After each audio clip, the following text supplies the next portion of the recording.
நம்ம பூமி நம்ம தமிழ் நம்ம சேனல். இந்த வீடியோவை லைக் பண்ணுங்க, ஷேர் பண்ணுங்க, கமெண்ட் பண்ணுங்க.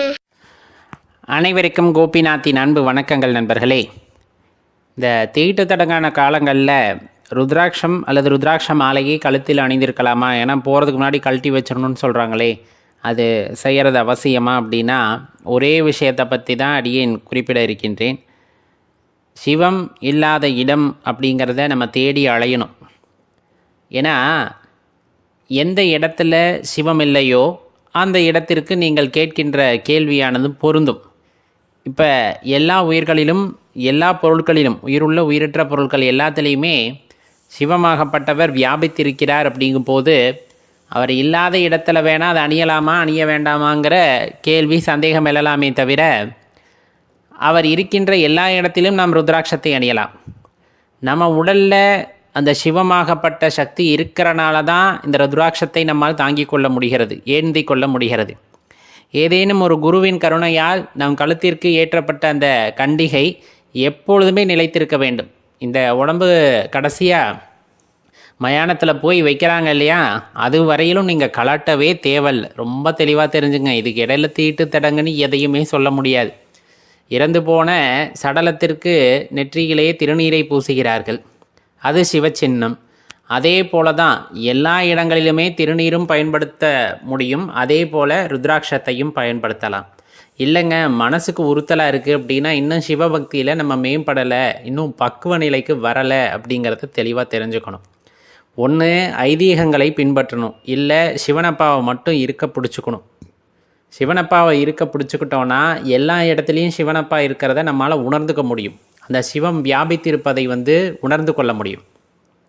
அவ்வாறு வியாபித்திருப்பதை உணர்ந்து கொண்டால் நமக்கு இந்த சந்தேகம் வரவே வராது. ஐயா நான் தெளிவாக தான் இருக்கேன், பக்கத்தில் வர்றவங்க போகிறவங்க இதெல்லாம் போட்டிருக்கக்கூடாதுன்னு சொல்லும்போது மன உறுத்தலாக வருது, அதனால தான் இந்த கேள்வி எழுது அப்படின்னு சொன்னாலும் மனம் பக்குவப்படாத நிலையில் யார் சொன்னாலும் ஏற்றுக்கொள்ள தோணும். சிவபக்தர்கள் அப்படிங்கிறவங்க சிவனை மட்டுமே பிரதானமாக அவருடைய திருப்பாதத்தை சரணடைந்தவர்கள், அவரே எல்லாம் என்று ஆனவர்கள். அப்படி இருக்கும்போது அவர்களுக்கு பிறப்போ இறப்போ அல்லது வேறு ஏதேனும் தீட்டுகளோ எதுவும் அவர்களை செய்யப்போவது இல்லை. இது ஒரு உயர்ந்த நிலைக்கு வரும்போது, பக்குவப்பட்ட நிலைக்கு வரும்போது அவர்களை உணர்ந்து கொள்கிறார்கள். அப்படியே இருந்தாலுமே என்ன முதிர்ச்சியாக இருந்தாலுமே சரி இந்த மாதிரி ஒரு இடத்துக்கு போயிட்டு வந்திருக்கோம் அப்படிங்கிறது மனதில் தோன்றுச்சுன்னா ஒன்றும் இல்லை, நேராக போய் தண்ணீரை கங்கா மாதாவாக நினச்சி, கங்கா மாதா இந்த குளியல் இந்த உடல் மற்றும் மனசை சுத்தப்படுத்தணும் அப்படின்ட்டு தண்ணீரில் குளிச்சுடுங்க. அதுவே பெரிய விஷயம். நான் சொல்கிறது அதுவும் தேவையில்லை. இருந்தாலுமே மனதில் ஒரு சஞ்சலம் அப்படிங்கிறது இருக்குது அப்படின்னா குளித்தால் பஞ்சாட்சர மந்திரத்தை சொல்லி கங்காதேவியிடம் முறையிட்டு கங்கையிலே குளிப்பது போல் நினைத்து குளித்து விட்டால் எந்த பாவமும் இல்லை. ருத்ராட்சத்துக்கு பாவம் கிடையாது, நல்லா தெரிஞ்சுக்குங்க. அவங்க மனசில் கண்ட தீட்டெல்லாம் வச்சுருக்காங்க. வஞ்சகம், பொறாமை, குரோதம், கோபம், அலியம், மோகம் இதெல்லாம் இருக்கிறதெல்லாம் தீட்டா தெரியலையா?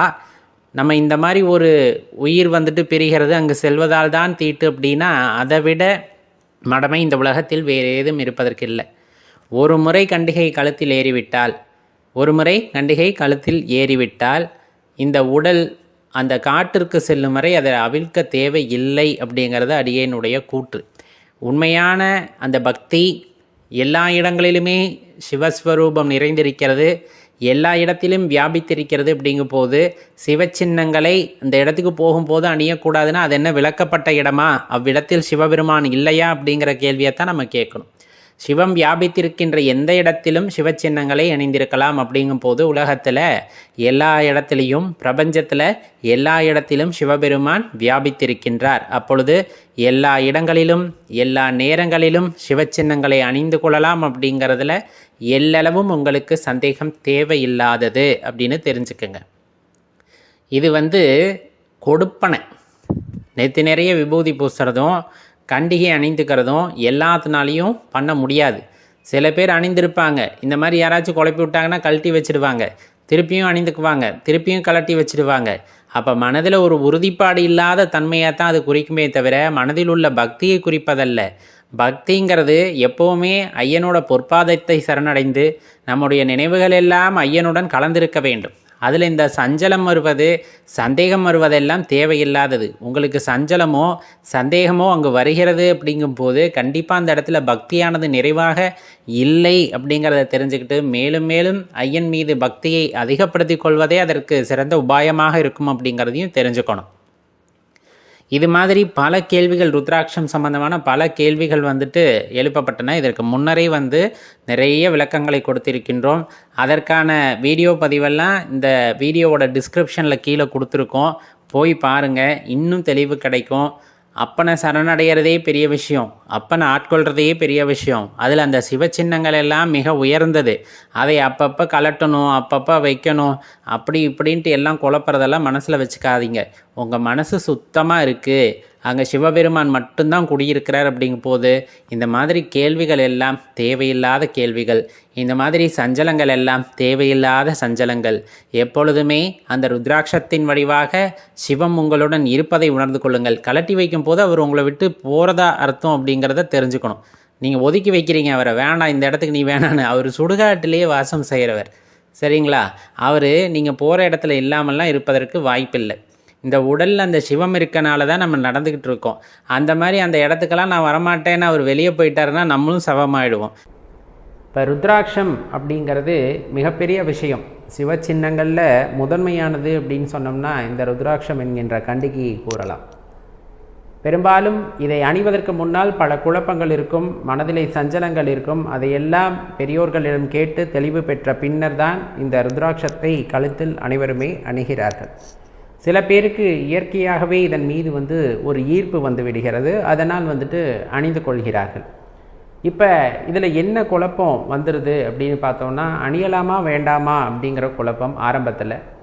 அணியலாம் அப்படிங்கிறது நமக்கு தெளிவாக தெரிந்ததுக்கப்புறமா அணிகிறாங்க. பொதுவாக 5 முக ருத்ராட்சம் அனைவருமே அணியலாம் அப்படிங்கிற அந்த தெளிவு வந்துருச்சுன்னா அனைவருமே அணிந்து கொள்கிறார்கள். ஏன்னா எல்லாத்துக்குமே சிவன் மீது ஒரு அந்த அன்பு, பற்று, இன்னும் சொல்லப்போனால் பக்தி, இதெல்லாம் நிறைய இருப்பதன் காரணமாக இறைவனின் பெயரை சொல்லி அதை அணிந்து கொள்கிறார்கள்.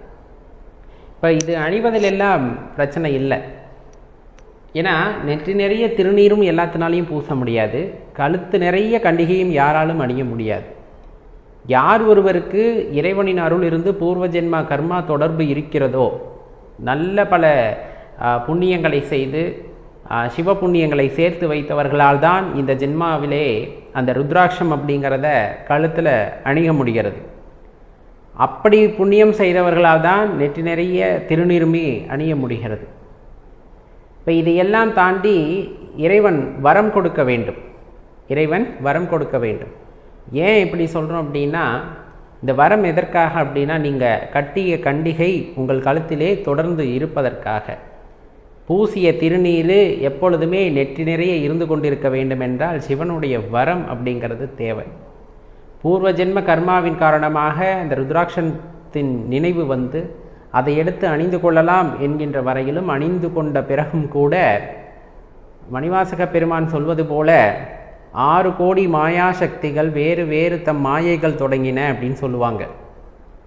அதே போல தான் இந்த ருத்ராட்சத்தை கழுத்தில் அணியறதுக்கு முன்னாடி வரலும் யாரும் எதுவுமே சொல்லியிருக்க மாட்டாங்க. எந்த பிரச்சனையுமே உங்களுக்குள்ளே இருந்திருக்காது, எந்த குழப்பமுமே உங்களுக்குள்ளே இருந்திருக்காது. ஆனால் ஒரு சிவாலயத்திலேயே போயோ அல்லது ஒரு குருமுகமாக தீட்சை பெற்றோ நீங்கள் ருத்ராட்சத்தை கழுத்தில் அணிந்து விட்டீர்கள் என்றால் வேறு வேறு சக்திகள் மாயைகளை தொடங்க ஆரம்பிச்சிடும். எப்படி தொடங்க ஆரம்பிச்சிடும் அப்படின்னா, பல ஐயப்பாடான கேள்விகளை, அவர்களுக்குள் இருக்கின்ற ஐயப்பாடான கேள்விகளை உங்களுக்கு முன் வைப்பார்கள். நம்ம அதிலெல்லாம் பெரிய தெளிவு பெற்று தான் இதை அணிந்திருப்போம். இருந்தாலும் மனதிற்குள்ளே ஒரு குழப்பம் வருகிறது, சஞ்சலம் வருகிறது. அப்படிங்கும் போது அது ரொம்ப நேரத்துக்கு அல்லது ரொம்ப நாளைக்கு அந்த கழுத்தில் இருக்கிறதும் இல்லாமல் போகிறதும் இறைவன் கொடுக்குற வரம் தான். ஏன் இப்படி சொல்கிறோம் அப்படின்னா, உண்மையாகவே சிவபெருமானிடமிருந்து உங்களுக்கு பூரணமான அருளும் அந்த வரமும் கிடைத்திருக்கிறது என்றால், எவ்வளவு குழப்பமான கேள்விகளை உங்கள் மனதை குழப்ப வேண்டும் என்பதற்காக மாயாசக்திகள் என்ன வேலை செய்தாலும் அதிலிருந்தெல்லாம் மீண்டு அந்த ருத்ராட்சமானது உங்கள் கழுத்திலே நீடித்திருக்கும். அவர்கள் சொல்வது எல்லாம் உண்மை. ஒருவேளை இதை அணிந்து விட்டால் பின்பு கஷ்டம் வருகிறதா அப்படிங்கிற மாதிரி எண்ண ஆரம்பித்து விட்டால், இன்றைய தினத்திலே நாம் இதை அணிந்தோம், அதற்கப்புறம் நம்மளுக்கு என்னெல்லாம் நடந்துச்சு அப்படிங்கிற மாதிரி நம்ம நினைத்து பார்க்க ஆரம்பித்து விட்டாலே அந்த மாயையானது வேலை செய்ய ஆரம்பித்து விட்டது என்பது அர்த்தம். அப்போ அதில் குழப்பமடைந்து சில பேர் கழுத்தில் கட்டினது கூட இறக்கி வச்சிடுவாங்க, இதனால தான் எனக்கு கஷ்டம் வருது அப்படின்ட்டு. உண்மையாகவே அது கிடையாது. நீங்கள் கழுத்தில் கட்டுவதற்கு முன்னரும் அந்த கஷ்டமானது இருந்திருக்கும், அதே சந்தோஷமானது இருந்திருக்கும். கழுத்தில் அணிந்த பின்னரும் வாழ்க்கையிலே நாம் அனுபவிக்கக்கூடிய கர்ம வினைகளை கழிப்பதற்காக தான் நீங்கள் வந்திருக்கின்றோம். அந்த வினைகளும் ஒரு சேர வரத்தான் செய்யும், அதை அனுபவித்து தான் ஆக வேண்டும். அதில் அந்த பலி தனது பக்தனுக்கு தெரியக்கூடாது அப்படிங்கிறதுக்காக தான் கழுத்திலே அந்த கண்டிகை ஏறும். எவ்வளோ பெரிய பிரச்சனை வந்தாலும் அதை ரொம்ப எளிதாக மாற்றக்கூடிய ஆற்றல் சிவபெருமானுக்கு உண்டு. அப்படி அந்த கண்டிகை கழுத்திலே இருந்தால் எவ்வளோ பெரிய கஷ்டம் வந்தாலும் அது நிமிடத்தில் காணாமல் போயிடும். அதை மட்டும் மனசில் வச்சுக்கோங்க. நிறைய பேர் குழப்பலாம். இதை கட்டினால் அது ஆகும், இதை ஒன்றும் ஆகாது. இறைவனுடைய பூரணமான அருளானது கிடைக்கும். நான் தான் சொல்லிட்டேன், அந்த ருத்ராட்சத்தை அணிய வேண்டும் என்று நீங்கள் நினைப்பதற்கே புண்ணியம் செய்திருக்க வேண்டும். அந்த புண்ணியத்தின் காரணமாக ஒரு குரு மூலமாகவோ அல்லது ஒரு ஆலயத்திலிருந்தோ நீங்கள் அதை பெற்றுக்கொண்டு கழுத்திலே அணிந்து கொள்கிறீர்கள். அப்படிங்கும் போது அது இன்னும் பெரிய பலனை உண்டாக்கக்கூடியது. அதை இந்த உடல் அழியும் வரை நம் உடலிலே இருக்கணும் அப்படின்னு நினச்சோன்னா அதுக்கு சிவபெருமானுடைய அருளும் வரமும் இருந்தால்தான் அது நடக்கும். அப்போ சிவபெருமானை மட்டும் மனசில் நினச்சிக்கணும். அந்த வரம் நமக்கு கிடைக்க வேண்டும் என்றால் என்ன பண்ண வேண்டும்? சிவபெருமானை மட்டும் மனதில் நினைத்து கொள்ள வேண்டும். ருத்ராட்சத்தை கட்டும் பொழுதே யார் எது சொன்னாலும் நம்ம காதில் வாங்கிக்க தேவையில்லை. மனசில் சிவபெருமான் இருக்கிறார், இந்த உடலில் உயிராக சிவபெருமான் இருக்கிறார். அவர் இல்லாத இடம் ஏது? அவருக்கு தீட்டு ஏது, திடங்கு ஏது? இப்படி நம்ம நிறைய கேள்விகளை கேட்டுக்கொண்டே போகலாம். அவர் இல்லாத இடம் ஒன்று உண்டென்றால் அதை யாராவது காட்ட சொல்லுங்கள். ஒரு இடத்தையும் காட்ட முடியாது, ஒரு பொருளையும் சுட்டி காட்ட முடியாது, ஒரு வார்த்தையை கூட நம்மளால் பேச முடியாது சிவபெருமான் இல்லாத ஒரு இடம் என்று. எல்லா இடத்திலும் வியாபித்திருக்கின்றார், எல்லா இடத்திலும். இன்னும் சொல்லப்போனால் மயானத்தில் கூட வியாபித்திருக்கின்றார். இப்போ அந்த இடத்துக்கு தீட்டு உண்டா? சிவபெருமான் இருக்கிற இடத்துக்கு தீட்டு உண்டா? கிடையாதே. இப்போ பெண்கள் அணியலாமா அப்படின்னு ஒரு கேள்வி கேட்குறாங்க. நிறைய சிவனடியார்கள் பெண்கள் தான். இன்றைக்கி நிறைய சிவனடியார்கள் பெண்கள் தான். அவங்க கழுத்து நிறைய ருத்ராட்சம் அணிந்திருக்கிறார்கள். பார்த்தால் கூட நம்மால் புரிந்து கொள்ள முடியாதா? சிவம் இல்லாத இடமே இல்லை, சிவத்திற்கு தீட்டும் கிடையாது. தாராளமாக பெண்கள், குழந்தைகள் என்று அனைவருமே அணியலாம். ஆனால் அதுக்கு இறைவனோட அருளும் வரமும் கண்டிப்பாக தேவை. அணியறதுக்கு முன்னாடி பல முறை யோசிக்கலாம், அணிந்த பின்பு ஒரு முறை கூட யோசிக்கக்கூடாது. கழுத்திலே அணியும் முன்பு பல முறை யோசித்து விடுங்கள், தப்பு இல்லை. ஏன்னா ஒரு ஐயப்பாடு வருது அப்படின்னா அதை தெளிவு பெறுறது ஒவ்வொரு பக்தருக்கும் உள்ள உரிமை அப்படின்னே சொல்லலாம். குருமுகமாக அதில் என்ன ஐயப்பாடுகள் இருக்கோ எல்லாத்தையுமே நீக்கிக் கொள்ளலாம். சில பேர் சிவப்பு நிற கயிறுகளை கட்டிக்கொள்வார்கள், சில பேர் கருப்பு நிற கயிறுகளை கட்டிக்கொள்வார்கள். அது ஒவ்வொருவருக்கும் ஒவ்வொரு பழக்கம். அதுலேயும் எந்த ஐயப்பாடும் வேண்டாம், எப்படி வேணாலும் நீங்கள் கட்டிக்கொள்ளலாம். சில பேர் மாலையாக தரித்து கொள்கின்றனர், சில பேர் ஒரே ஒரு கண்டிகை மட்டும் அணிந்து கொள்கிறார்கள். தாராளமாக செய்யலாம். இன்னும் சொல்லப்போனால் அடிக்கடி ருத்ராட்சத்தை விபூதியில் வச்சு சில பேர் அணிந்து கொள்வார்கள், சுத்தி செய்து.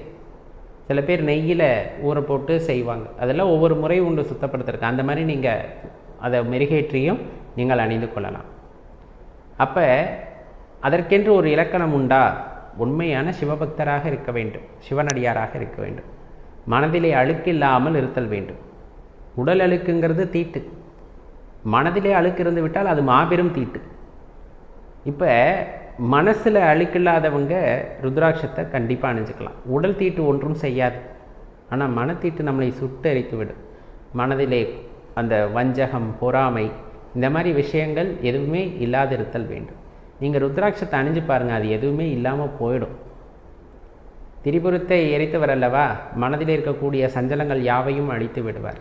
ஏன்னா அந்த மனதில் இருக்கக்கூடிய சஞ்சலங்கள் நீங்க தான் உள்ள ஒரு அமைதி கிடைக்கும், அன்பு உண்டாகும். அன்பின் வடிவமாக இறைவனை நாம் காண முடியும். அதற்காகத்தான் அந்த ருத்ராட்சத்தை கழுத்தில் அணிந்து கொள்ளுங்கள் அப்படின்னு சொல்லக்கூடியது. சாக்ஷாத் அந்த சிவபெருமானே நம்முடன் இருப்பதை உணர முடியும் அப்படின்னா ருத்ராட்சம் அணிந்தவர்களால் கண்டிப்பாக உணர முடியும். மீண்டும் சொல்வது ஒன்றுதான், அணிவதற்கு முன் 1000 கேள்விகளை கேளுங்கள், அனைத்துக்கும் தெளிவை பெற்றுக்கொள்ளுங்கள், தவறில்லை. ஆனால் அணிந்ததுக்கப்புறம் ஒரு முறை கூட அதை பற்றி யோசிக்கக்கூடாது. ஏன்னா கழுத்தில் ஏறியது ருத்ராட்சம் அல்ல, சாக்ஷாத் சிவபெருமான். அவரை நாம் மீண்டும் கழட்டி ஒரு இடத்துல வைக்கக்கூடாது இல்லையா? இப்போ உடல்லேருந்து உயிர் பிரிஞ்சிருச்சுன்னா அது சவம். அதே போல் தான் உடலில் இருக்கின்ற சிவம் பிரிந்து விட்டால் உடம்பு சவமாகிவிடும். கழுத்திலே சிவமயமான அந்த ருத்ராட்சத்தை ஏற்று மீண்டும் கழட்டி வைத்து விட்டால் நமக்கு இன்னும் அனுபவிக்க வேண்டிய கர்மா நிறைய இருக்குது அப்படின்னு தெரிஞ்சுக்குங்க. ஏன்னா இறைவனை சரணடைந்தோருக்கு இறைவன் மட்டுமே கதியாக இருப்பார். அப்போ தான் இந்த ருத்ராட்சம் கழுத்தில் ஏறும். அப்படி இல்லை அப்படின்னா அவங்க கழுத்தில் ருத்ராட்சம் நிலைத்திருப்பது இல்லை. அந்த மாதிரி நீங்களும் யோசித்து விட வேண்டாம். கழுத்திலே ருத்ராட்சம் அணிந்து கொள்ளுங்கள். எந்த சூழ்நிலை வந்தாலும், எந்த ஒரு கடுமையான சூழ்நிலை வந்தாலும், அந்த கடுமையான சூழ்நிலைகள் எல்லாம் ருத்ராட்சம் அணிந்தவர்களுக்கு முன்னால் ஒரு நொடி கூட தாக்கு பிடிக்காது, கடந்துவிடும். ஏன்னா கழுத்தில் இருப்பதும் உடலில் இருப்பதும் சிவபெருமான் அப்படிங்கிறனால எந்த யோசனையும் இல்லாமல், எந்த ஒரு குழப்பமும் இல்லாமல் தாராளமாக ருத்ராட்சத்தை அணிந்து கொள்ளுங்கள் நண்பர்களே. 5 முக பொதுவாக இந்த வீட்டில் விளக்கேற்றும் போது திரி வகைகள் பல்வேறாக சொல்லப்படும். அதில் சிவப்பு நிற திரி அப்படிங்கிறது கடன் போக்குவதற்கு அப்படிம்பாங்க, மஞ்சள் நிற திரி அப்படிங்கிறது செல்வ செழிப்பை ஈர்ப்பதற்காக அப்படிம்பாங்க, தாமரை தண்டு திரி ஐஸ்வர்யத்தை உண்டாக்குவதற்கு, இந்த மாதிரி பல விஷயங்கள் சொல்லப்படும். தெளிவாக தெரிஞ்சுக்கணும். இந்த திரிகள் யாவும் பஞ்சு திரியாக இருக்க வேண்டும். ரொம்ப குறிப்பாக சொன்னால் பஞ்சு திரி அப்படிங்கிறது ரொம்ப சிறப்பு. இப்போ இந்த மஞ்சள் திரி அப்படின்ட்டு இப்போ எல்லா பக்கமும் வியாபாரத்திற்காக விற்கிறார்கள் அல்லவா? அதெல்லாம் பார்த்திங்க அப்படின்னா நிறமேற்றம் செய்யப்பட்டு விற்கப்படுகிறது. அதை வாங்க வேண்டாம் அப்படின்னு சொல்கிறத விட இந்த திரியை நம்ம வீட்டிலேயே தயார் செய்துக்கலாம் அப்படிங்கிறதான் அடியேன் இந்த இடத்துல குறிப்பிட்டு கேட்டுக்கொள்கின்றேன். பெரும்பாலும் இந்த பஞ்சு திரி வாங்கிட்டு நம்ம வீட்டில் மஞ்சள் இருக்கு இல்லையா, அந்த மஞ்சளில் கொஞ்சமாக தண்ணீர் ஊற்றி கலக்கி அதில் இந்த திரியை நல்லா நனைச்சிட்டு 2 நாளைக்கு காய போட்டோம் அப்படின்னா நிறம் ஏறிக்கும். அந்த உதிரி மஞ்சள் எல்லாம் உதிர்ந்துடும். அதுக்கப்புறம் நீங்கள் விளக்கேற்றுறீங்க அப்படிங்கும்போது இந்த மஞ்சள் துகள்கள் அங்கங்கே இருக்கிறதும் சேர்ந்து அந்த இடத்துல விளக்கதை எரியும் போது அந்த ஒரு வாசனை அது பார்த்திங்க அப்படின்னா நோய் கிருமிகளை எதிர்த்து போராடக்கூடியது. உங்களுக்கு நல்லா தெரியும் மஞ்சள் அப்படிங்கிறது. அப்போ வீட்டில் நுண்கிருமிகள் ஏதாவது இருந்தது அப்படின்னா அதை போக்கக்கூடிய ஆற்றல் வாய்ந்ததாக இருக்கும். சாதாரணமாக நிறமேற்றி, அதாவது சாயம், நம்ம கெமிக்கல்னு சொல்லக்கூடியதை கலந்து மஞ்சள் நிறம் உண்டாக்கி நம் ஏற்றுவதற்கும், அதே நாம இந்த மஞ்சள் திரியை தயார் செய்து அதன் பிறகு இதை ஏற்றுவதற்கும் வித்தியாசம் உண்டு. அப்போ இயற்கையிலேயே நம்ம மரபுகளில் மஞ்சள் திரி எப்படி செஞ்சுருப்பாங்க, சிவப்பு நிற திரி எப்படி செய்திருப்பார்கள்னா நிறமேற்றி செய்திருக்க மாட்டார்கள். இயற்கை மூலப்பொருட்களாக இந்த கிருமி நாசினிகளை எல்லாம் பயன்படுத்தி தான் அந்த மஞ்சள் நிறத்தை உண்டாக்கியிருப்பார்கள் என்பதை நம் பழக்கத்தில் தெரிந்து கொள்ளலாம். ஏன்னா அதற்கான வாய்ப்புகள் இருக்கல்லவா? அதனால் எதை பார்த்தாலும் நேராக போயிட்டு இணையதளத்தில் வாங்கி ஏற்றணும், கடைகளில் போய் மஞ்சள் திரி வாங்கி ஏற்றணும் அப்படிங்கிற சோம்பல் இல்லாமல் நம்ம வீட்டில் முடிஞ்ச அந்த மஞ்சள் திரியை செய்து, மஞ்சளால் திரி செய்து நாம் ஏற்றுவது சிறப்பு. இப்போ அதே தாழம்பூ குங்குமம் இருக்கிறது அப்படிங்கும்போது அந்த தாழம்பூ குங்குமத்தில் திரியை நம்ம நனைக்கிறோம் அப்படிங்கும்போது சிவப்பு நிறமேறும்.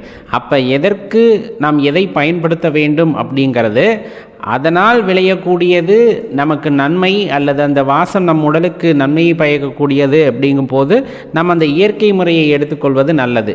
நம்ம மஞ்சள் நிற திரி, சிவப்பு நிற திரி அப்படிங்கும்போது சாயம் ஏற்றுகின்றோம் அப்படின்னா அது உடல் நலனை கெடுக்கக்கூடிய வகையிலே இருக்கும். அதை நீங்கள் தான் முடிவு செஞ்சுக்கணும். ஏன்னா அன்னைக்கு சொல்லப்பட்டதில் எல்லாமே ஒரு உண்மை இருந்திருக்கு. மஞ்சள் நிற திரி ஏற்றுனீங்க அப்படிங்கும்போது செல்வம் உண்டாகும் அப்படின்னு சொல்லியிருப்பாங்க, ஐஸ்வர்யம் ஈர்க்கப்படும். தெளிவாக யோசிச்சுக்குங்க. நம்ம முன்னோர்கள் எந்த இடத்துலையெல்லாம் செல்வ செழிப்பை பற்றி பேசியிருக்காங்களோ, ஐஸ்வர்யத்தை பற்றி பேசியிருக்காங்களோ எல்லாம் நம் உடல் நலம் சார்ந்த விஷயம். நம்ம இது உடல் நலன் மேம்படும் அப்படின்னு சொன்னால் செய்கிறத விட ஐஸ்வர்யம் உண்டாகும் அப்படின்னு சொன்னால் செய்வோம் அப்படிங்கிறதுனால அதுக்கு பின்னாடி உண்மையும் இருக்குது. உடல் நலம் ஆரோக்கியமாக இருக்கும் பொழுது, நோய் எதிர்ப்பு சக்தி அதிகமாக இருக்கும் பொழுது கடுமையாக வேலை செய்பவர்களுக்கு நோய் தாக்காது. அப்போ வீட்டுக்கு செல்வம் சேரும். அதில் பொய்யெல்லாம் கிடையாது. ஆனால் அதை நம்ம எப்படி எடுத்துக்கிறோங்கிறது தான் இருக்குது இல்லையா? அதனால் இனிமேல் வீட்டில் இந்த மஞ்சள் நிற திரி போட்டு ஏற்றணும் அப்படின்னா வீட்லேயே தயார் பண்ணுங்கள். ஒரு அரை மணி நேரம் வேலை, 2 நாளைக்கு காய வச்சுட்டு அதை நல்லா உலர்த்தி எடுத்துட்டு நல்லா தட்டிட்டு பயன்படுத்தணும் அப்படின்னா நல்ல வாசனை அந்த இடத்துல உண்டாகும். அப்போ கண்டிப்பாக அதற்கான பலன் உங்கள் கைமேல் கிடைக்கும் நண்பர்களே. மறந்துவிட வேண்டாம். நன்றி, வணக்கம்.